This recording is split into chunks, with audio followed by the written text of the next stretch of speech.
Well, hello and welcome back to Read Becca.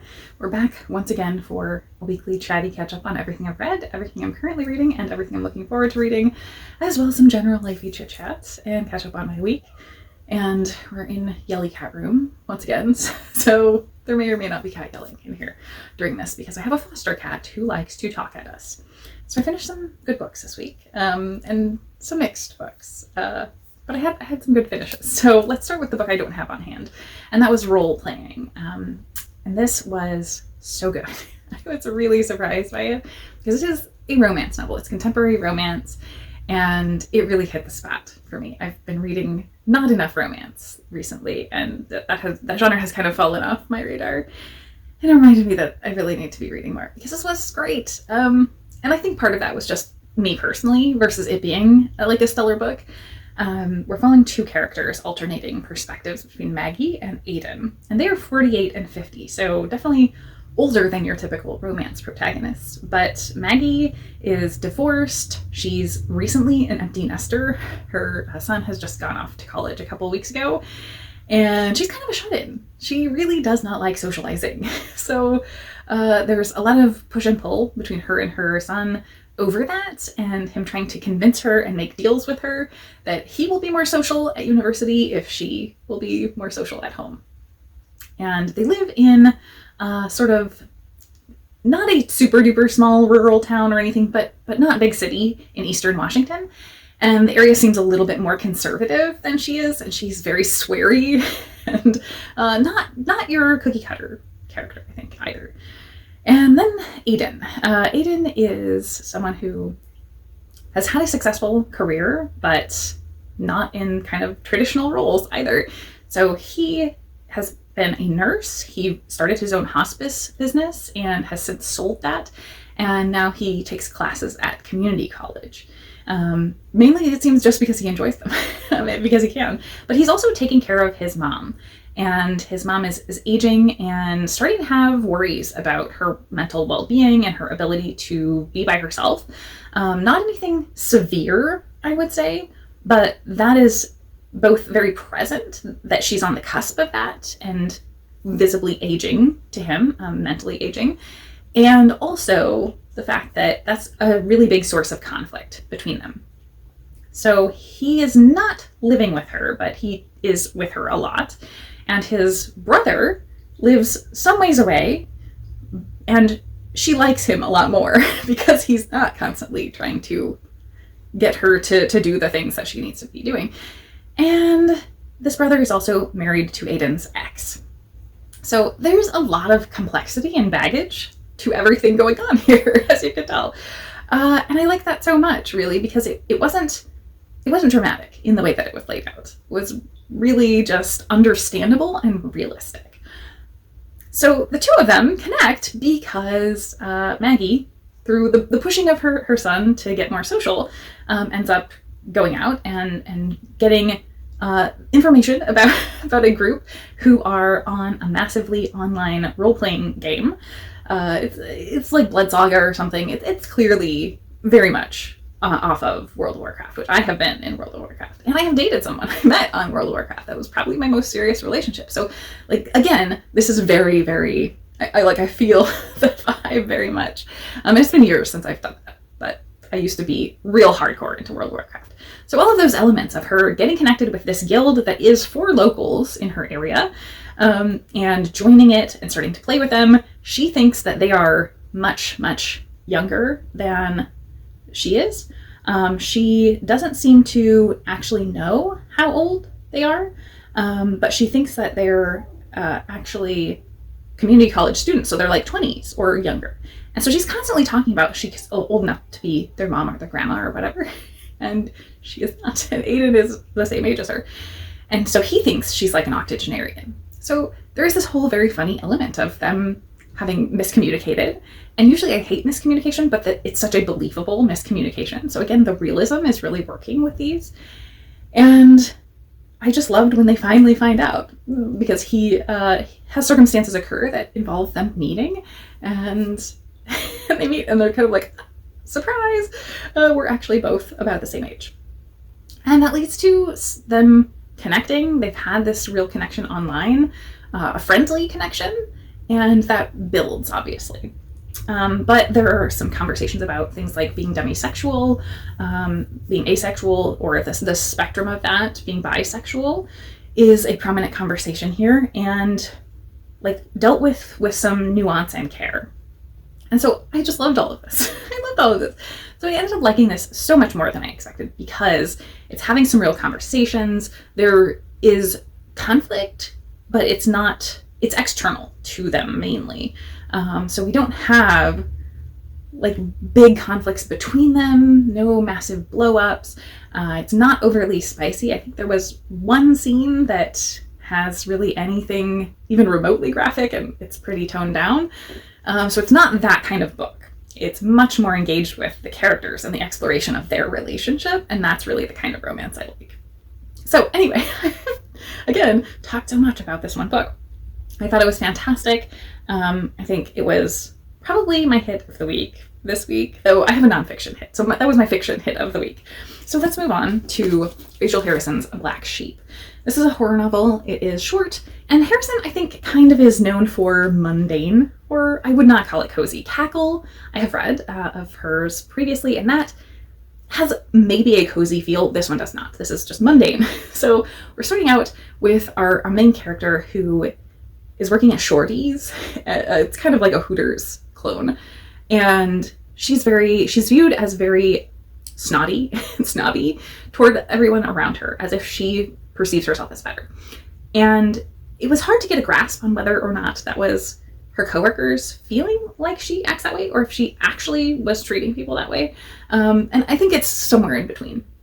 But regardless, she also has previously escaped from a cult. And it felt like her talking about leaving the cult should have been a bigger thing, but that really was not explored. However, the cult was someplace she was raised in with her family. Her mom is a horror star, very famous, like recognizable face publicly. So she's kind of a final girl, her mother is. And yet our main character, Vesper is her name, which is, I didn't even like her name because it's kind of ridiculous, but it also is kind of exactly what you would get out of a cult. She ends up going back because she's invited for a wedding of two people who are very close to her and reconnecting. And so she has this real, like, heavy relationship with her mom, where she doesn't agree with a lot of what her mom has done in her life. And she doesn't really have a relationship with her dad. And so this is, I think about the complexity of those relationships and of the things that our parents imbue in us, and in this case, like the literal indoctrination of a cult. But I wanted so much more exploration of that, and it really wasn't explored very much. I feel a lot about this the same way that I felt about Patricia Wants to Cuddle last month, I think, because it went from that very, very, very mundane. It was just her living her life and trying to get out with this job, and then showing up to this place where she has a lot of baggage with her past and this wedding, and everything just kind of going normally, with little nods of insidiousness here and there. And the cult is known as Hell's Gate. And so we know it's sort of a satanic cult. And so there are lots of dark, ominous things, and that really, really ramps up. Just mundane to peak, I don't know, cultiness, like end of days type of stuff. So it really ramped up, and it felt like it was out of nowhere, but that was kind of fine because it was enjoyable, action-packed, culty horror.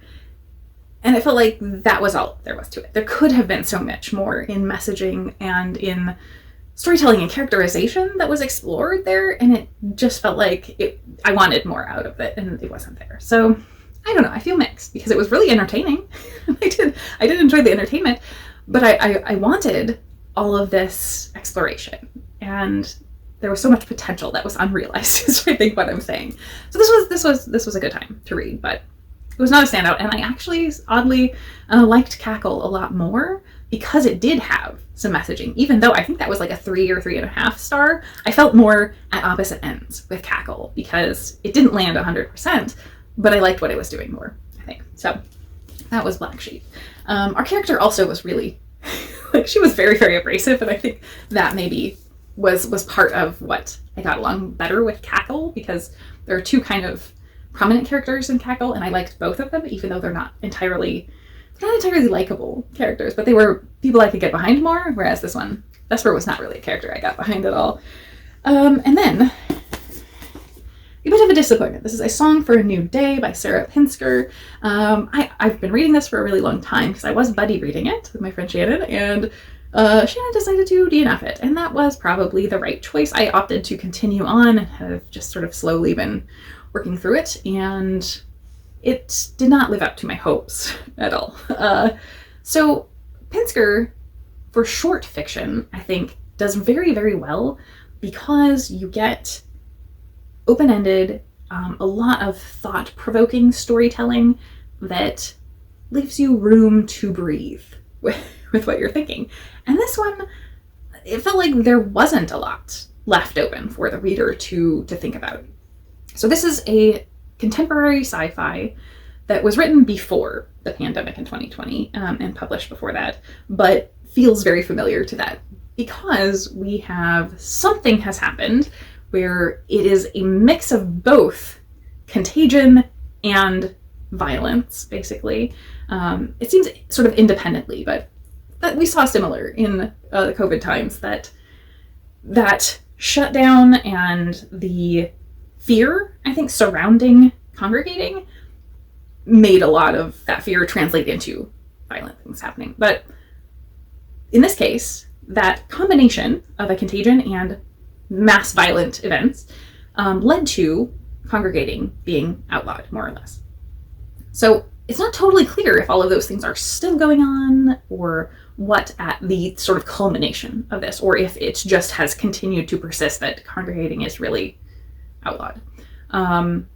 But we start a little bit before with a musician who's touring around, and we get to the sort of inciting incident, and more or less she's the last band to play a show before everything locks down, and they're not permitted to do that anymore. And so music, concerts, all of these types of performative events and crowd gatherings are no longer allowed. And so this is exploring that, and I think that's the main interesting element here. But it feels like, again, there's not really any room for the reader to process that very much, because it's just all laid out on the page for the most part. And so what I had problems with in this is that there was no tension, and it just sort of felt like you're plodding along. So by the halfway point, it was like a slog to try and get through. So we have that character who is the musician that is trying to keep things going, more or less, very resistant to the new way of doing things, and quite just almost addicted to performing and needing to be in that limelight of having a crowd filtering their energy into her, more or less. But then on the flip side, we have a character who is working a lowly job, kind of Amazon or Walmart type of thing, a big box situation, and they have come out of a really controlling upbringing, very rigid, and are trying to sort of find their own way, but also they have basically only experienced this reality of not having freedom and of not being allowed to congregate. And so they're not even aware of it as an option, more or less. And then they get a job working at a company called Stage Hollow. And that's really the big sci-fi element, for the most part, is sort of VR concert experiences, which is exactly what you would imagine. Like, you're putting on something on your face to experience this concert. And so she's going to start recruiting bands, and she has no experience with this. She doesn't know what she's doing. It doesn't really make sense that she gets hired to do this, because she's never been to a concert before. She doesn't know how to find bands, but they sort of help her and tell her how to get started doing that. They give her connections initially to find her way to some concerts. But she's so afraid because she's never been in a crowd before. And like, processing that is I think one of the only things that really grabbed me. But it doesn't really go anywhere from there. I didn't feel like. as we're sort of learning more about that process, it felt like it was very closed-ended, and that's the opposite of everything that I've liked about Pinsker's writing. The prose level was really enjoyable, I think, but I think that this needed more to it. I think maybe if we had had multiple POVs and gotten some more, not insidious, but maybe darker characters, there had been more conflict and tension, which is not usually something I'm finding myself arguing for, but there really wasn't any here. It was very, very minimal. And it just sort of felt like continuing to move forward and not knowing why. And so I'm pretty disappointed about this because I have enjoyed Pinsker's short fiction so much. But I know, I think that everyone I've heard who has read Pinsker's novels has had sort of similar encounters to this one. So I don't know, maybe Pinsker is just not a novel writer for me. I've read 2 of her collections and loved them, so very disappointing. And lastly, a great book, great nonfiction. This is Democracy Awakening, Notes on the State of America by Heather Cox Richardson. And this was great. It was very difficult reading, as I'm sure you can guess in the moment. Really heavy for sure. But also, I went into this expecting much more to be sort of hit over the head with here's something that's going wrong today, and here's how it ties to history, because Heather Cox Richardson is a historian. She's an Americanist, and she focuses on the Reconstruction era, post-Civil War. And she's so knowledgeable, and I love how she talks about history, and that rang through here. So this is kind of divided in 3 sections. So section 1 perfectly and wonderfully upset my expectations because it was just history. It didn't talk about, like, here's what we're doing wrong now, you know? It was not tying those things directly. She kind of trusts the reader a lot, and I love that. She's so readable. She trusts the reader a lot to draw the connections themselves. And so she's talking through all of these moments that are not like the bullet point moments that you would think of. There may be, like, Civil War, yeah. I mean, that you would think of, but the actual descriptions of things that she chooses to focus on and pick out about the Civil War, Reconstruction, are not the things that are on all of our minds. And I love that she does that. They're much more small moments. So she takes us through this history of things that are formative to the United States, things that are part of national identity, and have really shaped the identity of America. And I think she did a great job of that, of contrasting and talking through the original ideas of lowercase conservative and liberal that now have transformed into other things. But the movements of those sort of political ideologies in the past, over the past 250 years. And then part 2, that's where we get to the now stuff. And I think that in part 2, we're very focused on the current administration. This was published in 2023, so not the current term, but the current administration. And I think focusing on a lot of the things that were big things, but the details of those big things were not really, they were swept under the rug a lot in the past. And the ways those affect us as a nation, as our national identity, and who we want to be as a country.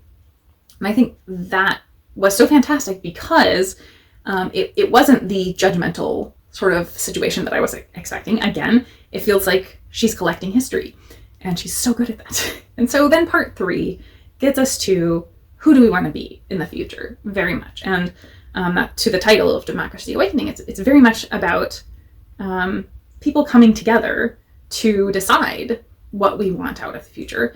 And the fact that over the course of both parts 1 and 2, she really was talking about the ways that America set out all these high, lofty, great ideals, but hasn't really lived up to them.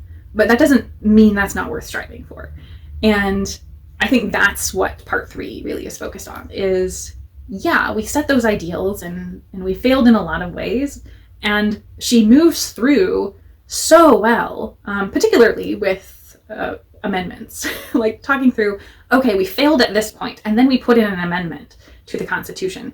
And we made progress. We stepped forward and we addressed this problem.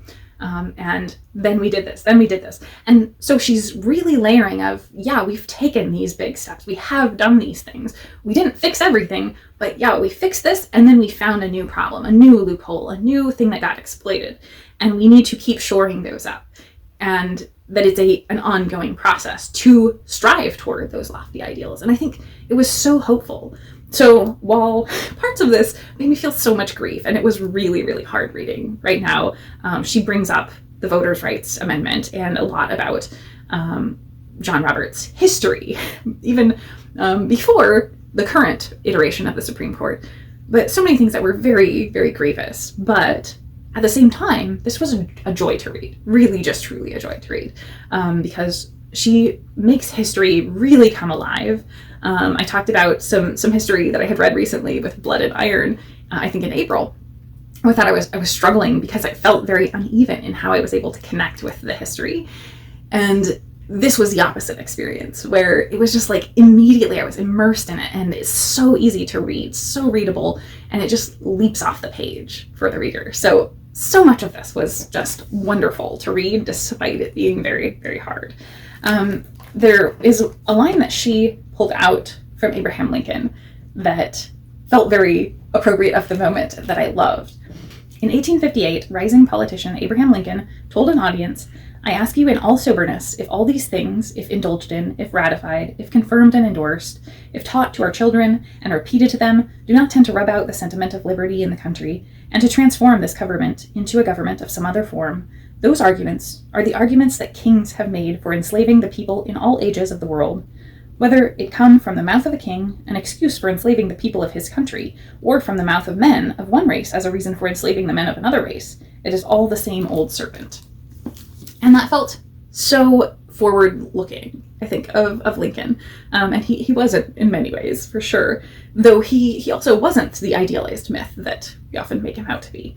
And I think Cox Richardson does a great job of walking that line of a lot of these things are myths, and these people were imperfect, and they wanted to do great things. They wanted the country to have the greatness that they aspired to, but they knew how fraught that was, and just how difficult and what a struggle that would be to attain in reality. And so while we may not live up to it today, it is an ideal we should keep striving for and continue working toward. And in the moment, it feels even farther away than at the point when she was writing this. But I continue to pay attention to her very, very much, everything she does online. And that gives me hope that we're in a turning point. And why is covered quite a bit in this book. Because so much of the upset of power and the power, she uses the term power sloshing around a lot. That power sloshing around is something we can harness for good, I think. So yes, this was definitely a high point for nonfiction this week. All right, so those are what I have read and what I'm reading currently. I've got Obelisk Gate by N.K. Jemisin, Wide Sargasso Sea by Jean Reese, and I'm also listening to Shutter Island by Dennis Lehane. So those are books. As far as what I watched this week, it was a good watching week because I made it to the theater to see The Sheep Detectives, and it was so good. Very worth seeing for sure. I enjoyed the book a lot, a ton, so much. And I also enjoyed the movie. And I think they leaned into a Knives Out style of thing. So if you really enjoy Knives Out, it's got that kind of colorful, playful, very distinctive characters, really, who stand out each individually. But it's really different. Really, really different. I think they simplified a lot of things. They changed some of the sheep's names, and I was like, why did you do that? Like Miss Maple, the main sheep who investigates, they changed her, which is fine, but it seemed unnecessary. However, major changes to the actual mystery, like massive, massive changes. So I think I liked it because they got the core right of everything that I like about the book, and what makes the book great, while making it a lot more broadly palatable than the book. And so I think that it was a good change, maybe, even though it's drastically different. Yeah. Anyway, so enjoyed it, but I think they're two separate things, and they can be enjoyed as kind of exceptionally two separate things because of that dramatic change. So going in, you should, if you enjoyed the book, know that you're not going to get exactly the book. Anyway, that I enjoyed. I also enjoyed a documentary that I watched this week called Fanatical about Tegan and Sarah. And I think the subtitle is The Catfishing of Tegan and Sarah. And really it's that somebody sort of catfished, but not quite, faked being Tegan on the internet. To fans, to people they knew in person, it was a wild story. And at the point when they were filming this documentary, it was like 2 years or more that this had been going on. I just felt like they were not getting a lot of help from law enforcement, really, and they were kind of doing their own sleuthing and stuff, and it was wild, just wild. But I really loved seeing it. Tegan and Sarah were very just sort of open, it feels like, about the way they were feeling about it, and they went in with a lot of empathy for people who got taken in and maybe did things that were unsavory of it because of what was going on. And they realized these people were also victims, though, despite maybe wrongdoing that happened toward them.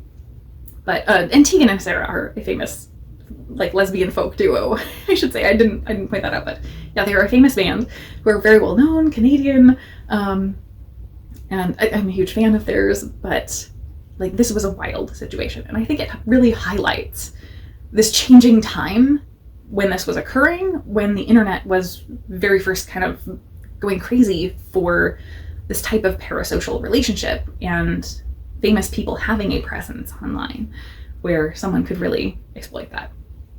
Great job of highlighting and discussing that topic for sure. So I enjoyed it, but it was really horrifying.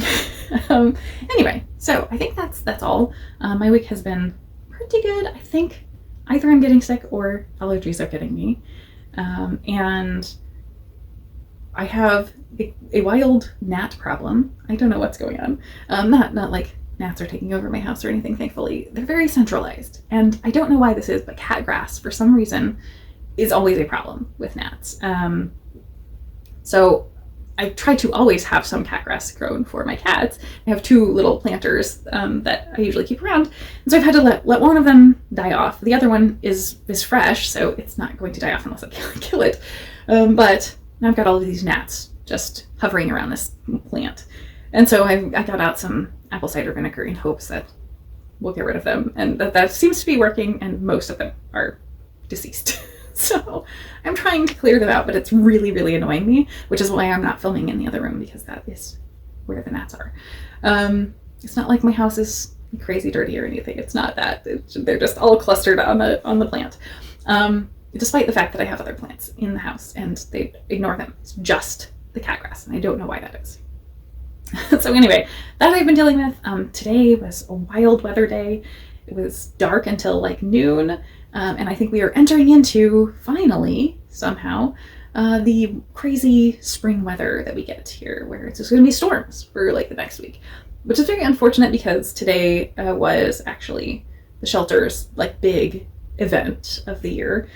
They have a number of kind of major ones, but this was their big yearly event, and the whole morning was dark and stormy, rainy. It was not tornado-y, thankfully, but it was dark and stormy and nasty, which is not great for holding events in the park. So